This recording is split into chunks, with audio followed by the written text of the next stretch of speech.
1998 was the first season for the Bowl Championship Series, and prior to the games on December 5, 1998, the BCS standings looked like this, as the two top teams would get to play one another in the Fiesta Bowl for the national championship.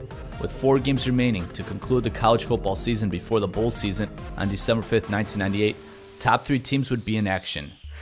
Beginning at 2 p.m. Eastern Time, the second-ranked Bruins would be traveling to Miami to face the unranked Hurricanes, who lost 66-13 the previous week to Syracuse.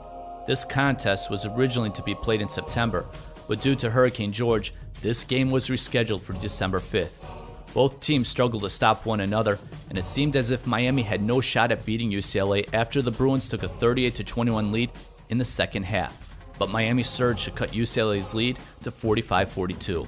With the Bruins driving into Miami territory with under 4 minutes left to play, and the Bruins potentially going up by 2 scores, Ed Reed forced a fumble that was recovered by the Canes, even though it appeared the knee of the Bruins receiver was down. Nonetheless, Miami scored a touchdown with under a minute to play, as the Hurricanes upset the Bruins 49-45 and ended UCLA's hopes of playing for a national championship. The next game on the slate was the Big 12 championship game. Kansas State going up against Texas A&M, and a win by the Wildcats would have them playing for a national championship. Coming into the game, K-State for the most part really dominated their opponents and was ranked number 1 in the coaches poll, number 2 in the AP poll, but number 3 in the BCS standings due to their poor computer rankings, mainly because of their weak schedule, especially in the non-conference. The ultra-talented Wildcats seemed destined for Tempe, playing well and built a 27-12 lead in the fourth quarter, but surprisingly, the Aggies tied at 27-all, sending the game into overtime.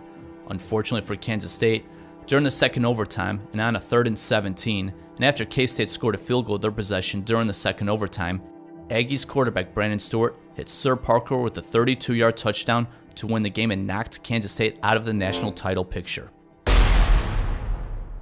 The last game on the schedule, the SEC championship game, with number 1 Tennessee going up against Mississippi State.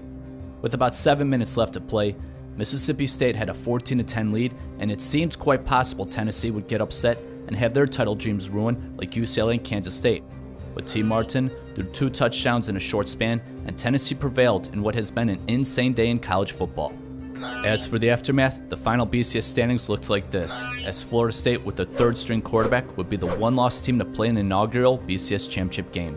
Tennessee defeated Florida State in this game. UCLA went to the Rose Bowl, and if they would have beaten Miami, it would have been Arizona making their first trip ever to Pasadena on New Year's. Nonetheless, the Bruins lost to Wisconsin and had trouble stopping the run in an entertaining game. As for K-State, the Wildcats finished 3rd in the BCS standings, but surprisingly played in the Alamo Bowl. And there are reasons for the Wildcats being relegated to a lesser bowl, from Kansas State expecting to win the Big 12 championship, and the Cotton Bowl and the Holiday Bowl passing over K-State for more prestigious programs like Texas and Nebraska to play in those bowl games.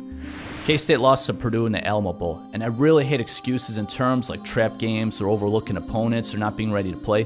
But this is one of the very few games where it really seemed to me like that K-State did not want to be playing in this game and was disappointed to be selected to play in the Alamo Bowl. Subsequently, a rule was adopted known as the Kansas State Rule, where basically if a team was ranked 3rd in the BCS standings, they were assured a trip to a BCS bowl game during this era. The craziest December day in college football history, December 5th, 1998.